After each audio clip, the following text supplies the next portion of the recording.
अस्सलामुअलैकुम वरहमतुल्लाहि वबरकातुहू। कैसे हैं आप सब? नहमदुहु व नुसल्ली अला रसूलिहिल करीम, अम्मा बाद फ़अऊज़ु बिल्लाहि मिनश शैतानिर रजीम। बिस्मिल्लाहिर रहमानिर रहीम। रब्बि इश्रह ली सदरी व यस्सिर ली अमरी वहलुल उक़दतम मिन लिसानी यफ़क़हू क़ौली। रब्बि ज़िदनी इल्मा। अल्लाहुम्मा फ़क़्हिनी फ़िद्दीन। आमीन।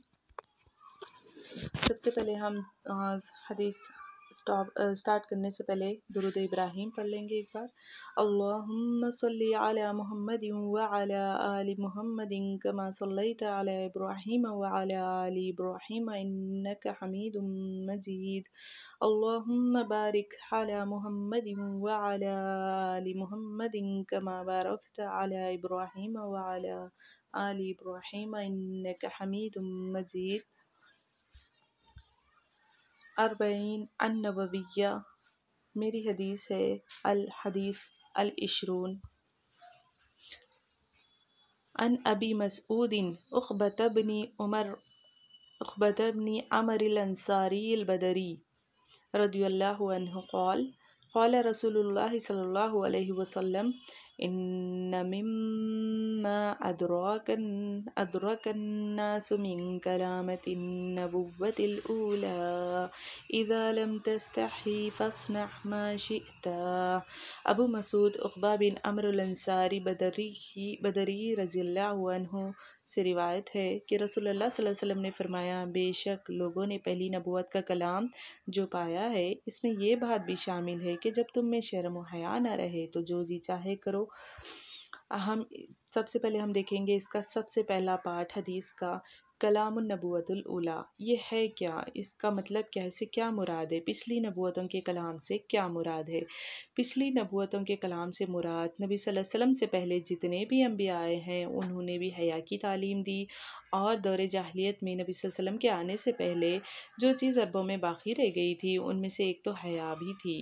और मसनद अहमद की रिवायत है, नबी करीम सल्लल्लाहु अलैहि वसल्लम ने फरमाया, कलाम नबूवत में से आखिरी वो चीज़ जिससे जाहिलियत वाले वाबस्ता रहें, यानी नबी सल्लल्लाहु अलैहि वसल्लम के ज़माने से पहले के लोग जिस चीज़ को थामे रखे थे वो ये है कि जब तुम्हें हया न रहे तो जो चीज़ चाहे करो। इसकी एक मिसाल है अबू सुफियान, जो दौरे जाहिलियत में अभी मुसलमान नहीं हुए थे, लेकिन अपने एक तिजारती सफ़र पे जब वो हिरक़ल के पास गए जो रूमियों का बादशाह था, जब हिरक़ल से मुलाकात हुई तो उसने अबू सुफियान से नबी सल्लल्लाहु अलैहि वसल्लम के बारे में बहुत कुछ पूछा। तो उन्होंने जो कुछ भी उन्होंने बताया वो बिल्कुल सच बातें बताई। हिरक़ल के सामने अबू सुफियान का झूठ बोलने से जिस चीज़ ने उनको झूठ बोलने से रोका था वो थी हया। अबू सुफियान कहते हैं, अल्लाह की कसम अगर मुझे शर्म ना आती, यानी ये हया ना होती कि लोग मुझे झुटलाएंगे, तो मैं आप सल्लल्लाहु अलैहि वसल्लम के निस्बत ज़रूर गलत बातें कर देता।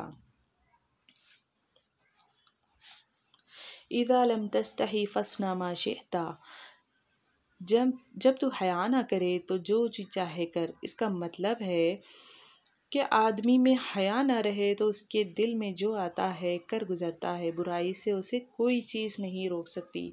इस हदीस को एक तो इस तरह से देखा गया है कि एक तो जब हया ना रहे तो इंसान कुछ भी कर लेता है, यानी ऐसे काम करता है जो दीन और अखलाक मुरव्वत इन सब चीज़ों में खलल डालता है। फिर इंसान को किसी की परवाह नहीं होती, वो ये भी नहीं देखता कि उसको उसका दीन क्या कहता है, उसको किस चीज़ से उसका दीन रोकता है, और ना वो ये देखता है कि उसको उसके अपने, उसके बड़े, उसके ख़ानदान वाले उसे क्या कहते हैं। उसे किसी चीज़ की भी परवाह नहीं होती, और ना ही वो माशरे की फ़िक्र करता है, और वो बदअखलाक हो जाता है। जब इंसान के अंदर हया होती है तो वो बहुत ही एहतियात से कदम रखता है, अच्छे काम भी बहुत सोच समझ कर करता है और बुरे कामों से भी बचता रहता है। इसके अंदर हया का जज्बा उसको बुरे कामों से रोक देता है। इसका एक और भी माना हो सकता है, लिया जा सकता है कि जब तुम किसी काम को करने लगो और तुम्हें हया महसूस ना हो तो उस काम को करने में कोई हर्ज नहीं। यानी अगर हमको वो काम बुरा नहीं लग रहा है, हमारे अंदर वो चीज़ शर्म हया महसूस नहीं हो रही है, फिर वो काम करने में कोई हर्ज नहीं। अगर कोई बुरा काम नहीं है तो हमको उसको खुशी से और आराम से कर लेना चाहिए। आगे हम देखेंगे हया क्या है? हया सबसे पहले हम इसके बारे में देखेंगे। लगवी माना क्या है हया का? वक़ार, संजीदगी। हया बेशर्मी, फहाशी और बेहयाई की ज़िद है। इस्तिलाह में इस हया से मुराद वो शर्म है जो किसी अम्र मुनकर की जानिब मायल होने वाला इंसान खुद अपनी फितरत के सामने और खुदा के सामने महसूस करता है। हया वो खुल्क है जो इंसान को नेकी करने और बुराई न करने पर उभारता है। हया वो वस्फ़ है जिसकी वजह से बुरा काम करने से नफ्स में तंगी महसूस होती है।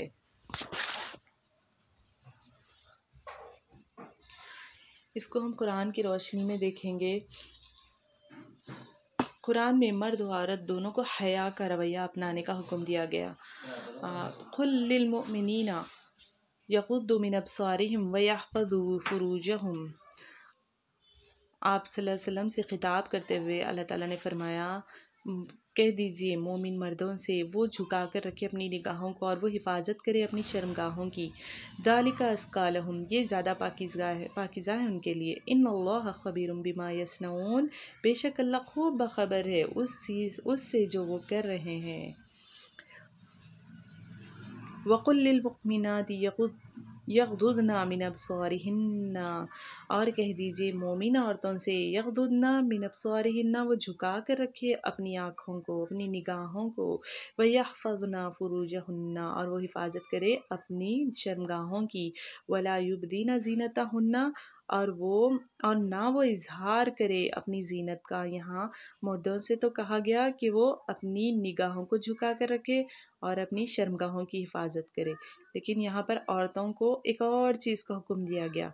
एक तो वो अपनी निगाहों को झुका कर रखे, अपनी शर्मगाहों की हिफाजत करे और अपनी जीनत का इजहार ना करे।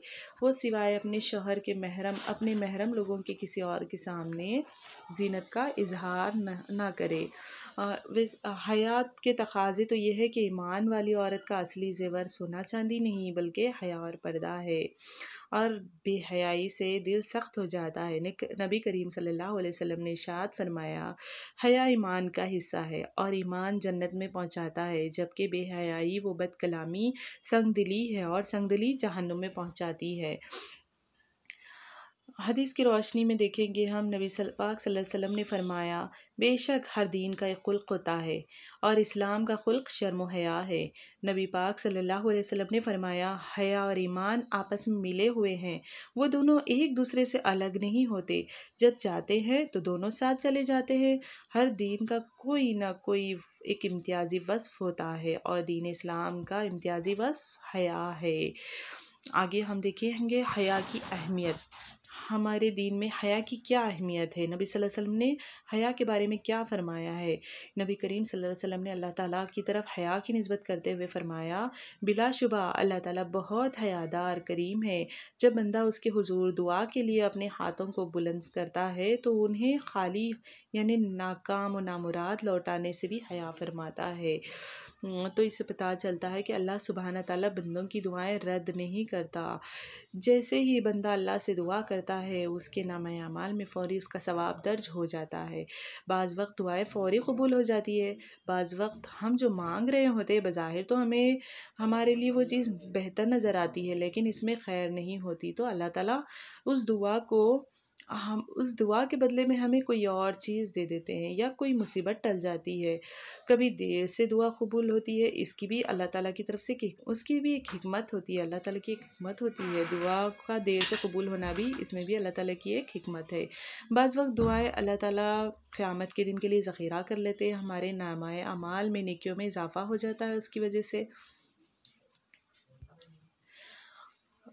व इदा सअलक इबादी अन्नी फ़इन्नी क़रीब उजीबु दाअवतद दाई इज़ा दआनी।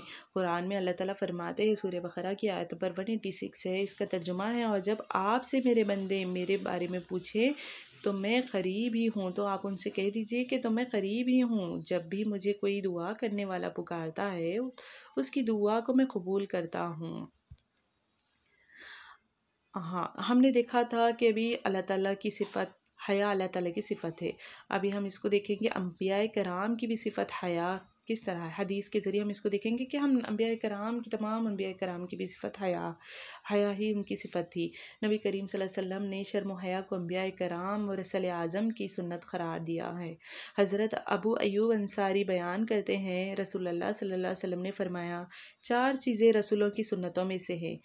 एक तो है हया, खुशबू लगाना, मिसवाक करना और निकाह करना। और इसी तरह हज़रत अबू हुरैरा रज़ियल्लाहु अन्हु बयान करते हैं, रसूलुल्लाह सल्लल्लाहु अलैहि वसल्लम ने फरमाया, मूसा अलैहिस्सलाम बड़े ही हया वाले और बदन को ढांकने वाले थे। उनकी हया की वजह से उनके बदन का कोई भी हिस्सा नहीं देखा जा सकता था। और तमाम अंबिया कराम और रसूल आज़म में सबसे बढ़कर शर्म व हया की सिफ़त ख़ातिमुन नबिय्यीन सैयदना मोहम्मद रसूलुल्लाह सल्लल्लाहु अलैहि वसल्लम में पाई जाती थी।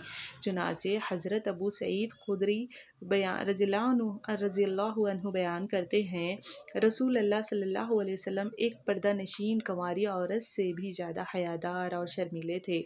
जब किसी चीज़ को नापसंद फरमाते तो ज़बान से कुछ ना फरमाते, उसके आसार रुख अनवर पर नुमायाँ हो जाते थे। आगे हम देखेंगे अल्लाह ताला से हया क्या है। कुरान में अल्लाह ताला फरमाते हैं, अल्लाह ताला से हया क्या है, इस्तहयू मिनल्लाहि हक़्क़ल हयाई, अल्लाह ताला से हया करो जैसा कि उसे हया करने का हक़ है। इसको हम हदीस की रोशनी में देखेंगे, हदीस के मफ़हूम के ज़रिए देखेंगे। अब्दुल्ला बिन मसूद बयान करते हैं, रसूलुल्लाह सल्लल्लाहु अलैहि वसल्लम ने फरमाया, अल्लाह ताला से हया करो जैसा कि उससे हया करने का हक़ है। हमने अर्ज़ की, या रसूलुल्लाह सल्लल्लाहु अलैहि वसल्लम, अल्हम्दुलिल्लाह, हम अल्लाह से हया करते हैं। आप सल्लल्लाहु अलैहि वसल्लम ने फरमाया, हया का ये हक़ नहीं जो तुमने समझा है। अल्लाह से हया करने का हक़ ये है कि तुम अपने सर और दिमाग में मौजूद तमाम अफ़कार की हिफाजत करो, और तुम अपने पेट और जो कुछ उसके अंदर है उसकी हिफाजत करो, और मौत और हड्डियों के गल सड़ जाने को याद करो, और जिसे आखिरत की चाहत हो वो दुनिया की ज़ीनत को तर्क कर दे। बस जिसने इस तरह किया तो हकीकत में उसी ने अल्लाह ताला से हया की जैसा कि उससे हया करने का हक़ है। यहाँ से पता चलता है कि इंसान के एहसासात भी और ख़यालात भी पाकीज़ा होना ज़रूरी है। पाकीज़गी में फहश से बचना भी, और बदगुमानी, हसद, बुरे ख़यालात, ऐसे तमाम जज्बात से बचना, ये सारी चीज़ों से बचना बहुत ज़रूरी है। हया का ताल्लुक़ इंसान के लुक़्मे हलाल से भी है। यहाँ पर इस हदीस में बताया जा रहा है कि तुम अपने पेट में जो कुछ है उसके अंदर उसकी भी हिफाजत करो। मतलब हमारे पेट में पर मुश्तमिल जो शर्मगाह है उसको हम ज़िना वग़ैरह के इर्तिकाब से बचा सकते हैं। ये सब हया में शामिल है, और लुक़्मे हलाल से भी इसका ताल्लुक़ है कि हलाल खाया जाए, नाजायज़ नाहक़ किसी का नाहक़ नाजायज़ इस्तेमाल ना करे। आगे हम देखेंगे हया की भी 2 किस्में हैं। हया एक तो है हया ईमानी और एक है हया नफ़सानी। हम देखेंगे हया ईमानी क्या है। हया ईमानी वो हया है जो अल्लाह ताला के खौफ की बिना पर गुनाहों के इर्तिकाब से रुक जाना। और हया नफ़सानी क्या है। हया नफ़सानी तारीफ़ और हया नफ़सानी की तारीफ़ कुरान की रोशनी में ये है कि लोगों के सामने शर्मगाह खोलने से परहेज़ करना, लोगों के सामने शर्मगाह नहीं खोलनी चाहिए। हया ईमानी में हम देखेंगे, एक हदीस के ज़रिए देखेंगे, हया ईमान की शाख है। अन अबी हुरैरा रज़ियल्लाहु अन्हु अनिन नबी सल्लल्लाहु अलैहि वसल्लम क़ाल, अबी हुरैरा रज़ियल्लाहु अन्हु रिवायत करते हैं कि नबी सल्लल्लाहु अलैहि वसल्लम ने फरमाया, अल ईमानु बिदउन व सित्तूना शुअबा, ईमान की शाखें हैं और ईमान की 60 से कुछ ऊपर शाखें हैं। वल हयाउ शुअबतुम मिनल ईमान, और हया भी ईमान की एक शाख है। अभी हम हया नफ़सानी में को भी देखेंगे। हया वो वस्फ़, इसमें भी हम हदीस का मफ़हूम देखेंगे। हया वो वस्फ़ है जिसकी वजह से बुरा काम करने से नफ्स में तंगी महसूस होती है। हया वो खुल्क़ है जो इंसान को नेकी करने और बुराई न करने पर उभारती है। हम पिछली बार भी वो चीज़ देख चुके थे। मतलूब, अब हम देखेंगे मतलूब हया। एक तो हम देखेंगे नफ़सानी हया में भी हम जैसे कि इसमें एक एग्ज़ाम्पल हम कुरान से देखेंगे इसको। कुरान की सूरह आराफ की आयत नंबर 22 में फ़दल्लहुमा बिग़ुरूर फ़लम्मा ज़ाक़ा अश-शजरता बदत लहुमा सवातहुमा वत वत वतफ़ीक़ा वतफ़ीक़ा वतफ़ीक़ा वतफ़ीक़ा यख़सिफ़ानि अलैहिमा मिन वरक़िल जन्नह वनादाहुमा रब्बुहुमा अलम अनहकुमा अन तिलकुमा अश-शजरह व अक़ुल लकुमा इन्नश-शैतान लकुमा अदुव्वुम मुबीन। इसका तर्जुमा देखेंगे, जब उन्होंने इस दरख्त का मज़ा चखा तो उनके सतर एक दूसरे के सामने खुल गए और वो अपने जिस्मों को जन्नत के पतों से ढांकने लगे। ये थी उनकी हया नफसानी, जो किसी लोगों के सामने शर्मगाह खोलने से रोकती है, हमको हया होती है हमको से। इसको आगे देखेंगे हम, अल्लाह ताला को कौन सी हया मतलूब है बंदे से अपने, और कौन सी नापसंदीदा हया है अल्लाह ताला की। इसको हम कुरान की रोशनी में देखेंगे। अल्लाह ताला के नामों में से एक नाम है अल-हई, और हया अल्लाह ताला की सिफ़त है। अल्लाह ताला ने ख़ुद अपनी सिफ़त का ज़िक्र करते हुए फ़रमाया, इन्नल्लाह ला यस्तही अन यज़रिब मसलन मा बऊदतन फमा फ़ौक़हा। अल्लाह ताला क़तअन इस बात से नहीं शर्माता कि वो किसी मच्छर या उससे भी किसी हक़ीर तर चीज़ की मिसाल बयान करे। तो ये मतलूब हया जो बुरे कामों से रोके, खैर के कामों से रोके, ये हया मतलूब नहीं अल्लाह ताला को। अल्लाह ताला को कौन सी हया मतलूब है, जो इंसान को खैर के कामों में खैर के कामों से ना रोके, क्योंकि इससे इंसान का अखलाक, किरदार, उसका म्यार बढ़ जाता है, और ये हया अल्लाह ताला के लिए, अल्लाह ताला को बहुत पसंद है। इसमें हम मतलूब हया में हदीस का मफ़हूम देखेंगे। अब्दुल्ला बिन अब्बास रज़ी अल्लाहु अन्हुमा से रिवायत है कि रसूलुल्लाह सल्लल्लाहु अलैहि वसल्लम ने अशज अब्दुल खैर से कहा कि तुम्हारे अंदर दो खसलतें, खूबियाँ ऐसी हैं जो अल्लाह ताला को पसंद है। एक तो है बुर्दबारी, वक़ार, यानी जल्दबाजी न करना, और दूसरी देखेंगे हम कौन सी हया अल्लाह ताला को पसंद नहीं है। या अय्युहन नबिय्यु कुल लि अज़वाजिका व बनातिका व निसाइल मुअमिनीना युबदीना अलैहिन्ना मिन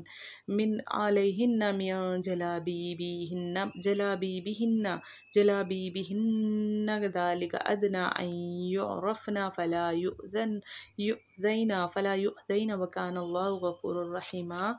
सूरह अहज़ाब की आयत नंबर 60 है कि इसका तर्जुमा देखेंगे, ए नबी, तू अपनी बीवियों और अपनी बेटियों और मोमिनों की औरतों से कह दे कि वो अपनी चादरों को अपने ऊपर झुका दिया करे, यानी कि अपनी चादरों को ऊपर से डाल लिया करे। ये बात ज़्यादा करीब है कि वो पहचानी जाए और इन्हें तकलीफ़ ना दी जाए, और अल्लाह बहुत बख्शने वाला और बुर्दबार है।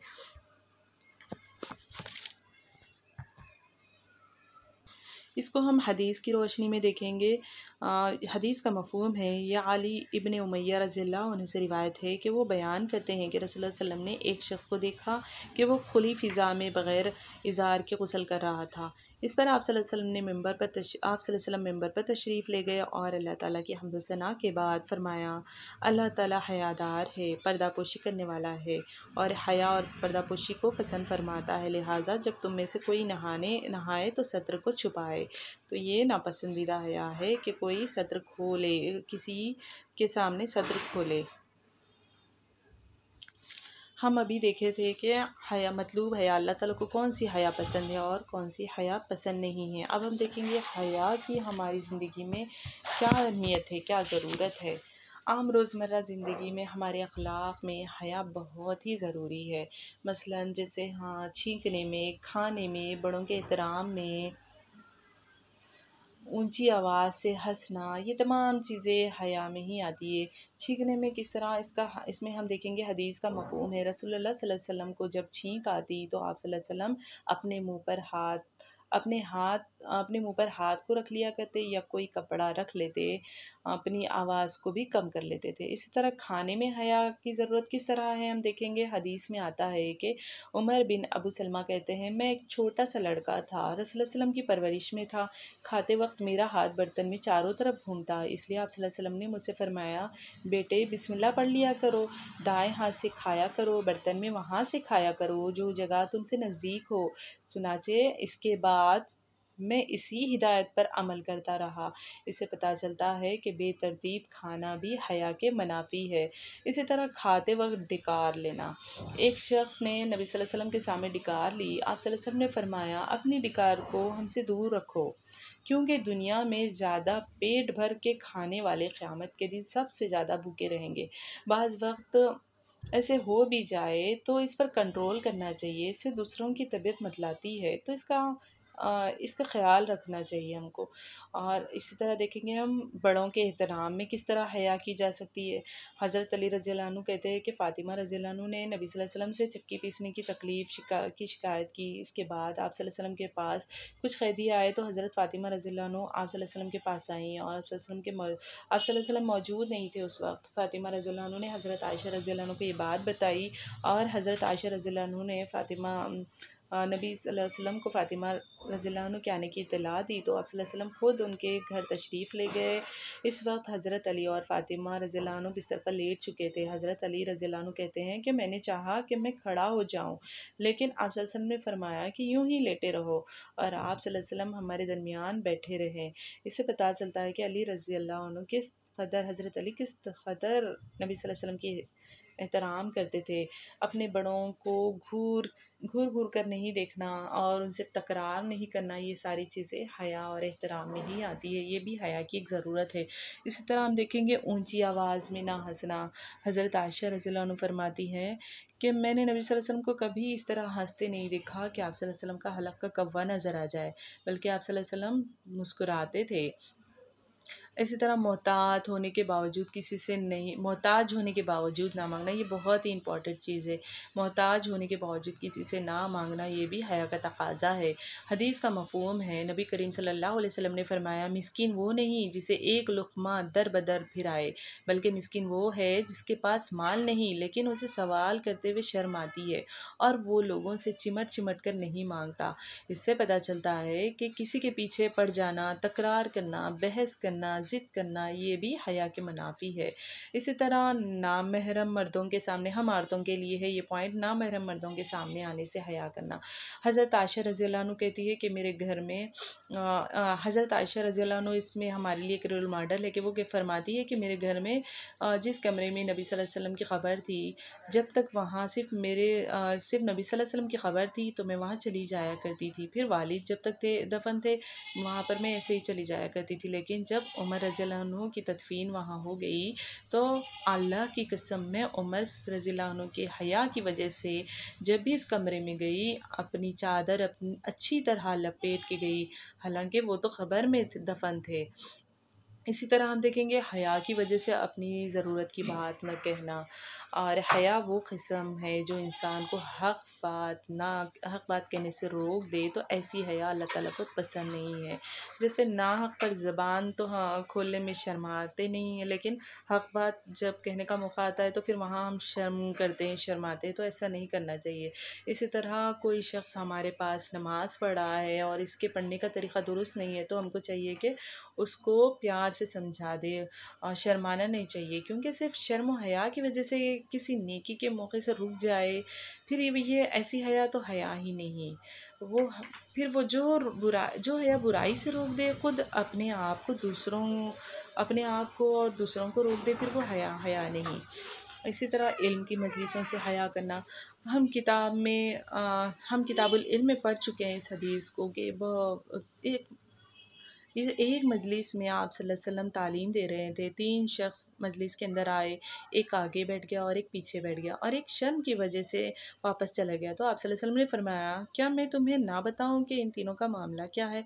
आप सल्लल्लाहु अलैहि वसल्लम ने फरमाया, इनमें से एक ने अल्लाह की तरफ रुजू किया, अल्लाह ने उसे जगह दी, वो आगे आकर सीखना चाहता था, उसके अंदर एक तड़प थी, तो अल्लाह ताला ने उसे सीखने के लिए मौका दे दिया, उसके लिए जगह बना दिया। और दूसरा शर्मा कर पीछे बैठ गया, अल्लाह ताला ने भी इसे हया किया। और तीसरे ने अपना मुंह फेर लिया, वो इस मजलिस को देखा और चला गया, तो अल्लाह ताला ने भी इसे इराज़ किया। तो यहाँ से पता चलता है कि इल्म में वो शख्स आगे नहीं बढ़ सकता जो हया करने वाला है और वो जिसके अंदर तकब्बुर हो। इसी तरह बाज़ औक़ात उस्ताद जब कोई सवाल पूछते हैं और तालिब इल्म को जवाब आता है लेकिन वो शर्म की वजह से जवाब नहीं देते, ऐसी शर्म नापसंदीदा है। अगर हमको जवाब आता है तो बहुत अच्छी बात है, अगर ना भी आता हो तो इससे हमारी इस्लाह हो जाएगी। गलती करने से डर कर जवाब नहीं देना, फिर ये ऐसा रवैया दुरुस्त नहीं।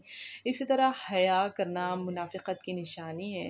हदीस का मफ़हूम है, हज़रत अबू उमामा कहते हैं नबी करीम सल्लल्लाहु अलैहि वसल्लम ने फ़रमाया, हया और ज़बान को काबू में रखना ईमान की दो शाखें हैं, जबकि फ़हश गोई और ला हासिल बोलना, फ़ुज़ूल बातें करना निफ़ाक़ की दो शाखें हैं। इससे पता चलता है कि बग़ैर ज़रूरत के नहीं बोलना चाहिए। बाज़ वक्त ये हमारे साथ रहने वालों के लिए अज़ियत का सबब बनता है। ऐसी कसरत कलाम, कसरत सवाल, इसी तरह कसरत कलाम, कसरत सवाल भी नहीं करना चाहिए। हया अंदर की कैफ़ियत बताती है, लेकिन जब हया ही ख़त्म हो जाती है तो ना अपनी गलती का पता चलता है, ना ही दूसरों की गलती का पता चलता है। आगे हम देखेंगे हया के मुख्तलिफ़ पहलू, किस तरह हम हया से बच सकते हैं। आँखों की हया क्या है देखेंगे हम, हराम चीज़ों को ना देखना। अगर अचानक निगाह पड़ भी जाए तो निगाहों को फ़ौरी हटा लेना चाहिए। जैसे कुरान में ग़ज़ बसर का भी हुक्म आया कि मर्द औरतों को और औरतें मर्द को ना घूरें। हदीस का मफ़हूम है कि नबी सल्लल्लाहु अलैहि वसल्लम ने फ़रमाया, 3 तरह की आँखें क़यामत के दिन जहन्नुम ना देखेगी। वो आँख जो अल्लाह के डर से रो पड़ी, वो आँख जिसने अल्लाह की राह में पहरा दिया, वो आँख जो हराम करदा चीज़ों से झुक गई। दूसरा देखेंगे हम हाथों से हया क्या है। थोड़ी-सी इसकी और डिटेल बताऊँगी मैं आपको, क्योंकि निगाह का ताल्लुक़ दिल के साथ होता है। जब निगाह में हया नहीं होती तो दिल से भी वो उठ जाती है, और दिल तो सारे अज़ा का बादशाह होता है। अगर दिल बिगड़ जाए तो बाकी सारे अज़ा गलत काम करना शुरू कर देते हैं। इसीलिए दिल को बचाने के लिए निगाह को तो बचाना बहुत ही ज़रूरी है। इसी तरह हम देखेंगे गुफ्तगू में फ़हश से बचना, बेहयाई, फ़हश बातें बोलने से परहेज़ करना चाहिए। आगे हम देखेंगे हाथों से हया क्या है। हाथों से हया ठीक हाथ ठीक जी, गुफ्तगू में फ़हश से बचना चाहिए, बेहयाई, फ़हश बातों से परहेज़ करना चाहिए। जैसे हदीस का मफ़हूम है, नबी सल्लल्लाहु अलैहि वसल्लम ने फ़रमाया, मोमिन लान तान करने वाला, फ़हश गो और बेहुदा गो नहीं होता, दूसरे को ताने नहीं देता। बेहयाई में गाली देना, गंदे अल्फाज बोलना, ये सब कुछ गुफ्तगू की बेहयाई में आता है। रसूलुल्लाह सल्लल्लाहु अलैहि वसल्लम में ना तो फ़हश गोई की आदत थी और ना ही आप सल्लल्लाहु अलैहि वसल्लम कभी बेहुदा कलाम फ़रमाते थे। इसी तरह हम अक्सर शेर व शायरी में जो दिल चाहे सुन लेते हैं, तो ऐसी शेर व शायरी से भी बचना चाहिए जिसमें बेहयाई की बातें हों। कानों की हया के बारे में देखेंगे हम, बेहयाई की बातें, फ़हश बातें सुनना, इससे भी परहेज़ करना चाहिए। हदीस का मफ़हूम है, जिसने कोई फ़हश बात सुनी और उसको फैला दिया तो वो इस मामले में वैसे ही शामिल है जैसे इब्तिदा करने वाला होगा। आगे देखेंगे हम हाथों की हया क्या है। नामहरम को टच नहीं करना चाहिए हम औरतों के लिए। नबी सल्लल्लाहु अलैहि वसल्लम ना, चाहे मर्द हो या औरत हो, नामहरम को टच ना करें। नबी सल्लल्लाहु अलैहि वसल्लम जब औरतों से बैत लेते तो आप सल्लल्लाहु अलैहि वसल्लम कभी भी अपने हाथों से टच करके बैत नहीं लेते थे। आप सल्लल्लाहु अलैहि वसल्लम सहाबा से जब बैत लेते तो अपने हाथ पर हाथ रख कर बैत लेते थे। और इसी तरह पैर की हया क्या है। पैर की हया मर्दों के बराबर होकर चलना या पैरों को ज़मीन पर मार मार कर चलना, ये सारी चीज़ें पैर हया के मनाफ़ी है, तो हमको समेट कर चलना चाहिए हमेशा। और इसी तरह लिबास से मुताल्लिक़ हया, बहुत टाइट कपड़े पहनना जिससे जिस्म नुमायाँ हो, लंबे लंबे चाकों की क़मीज़ें पहनना, ये भी हया के मनाफ़ी है।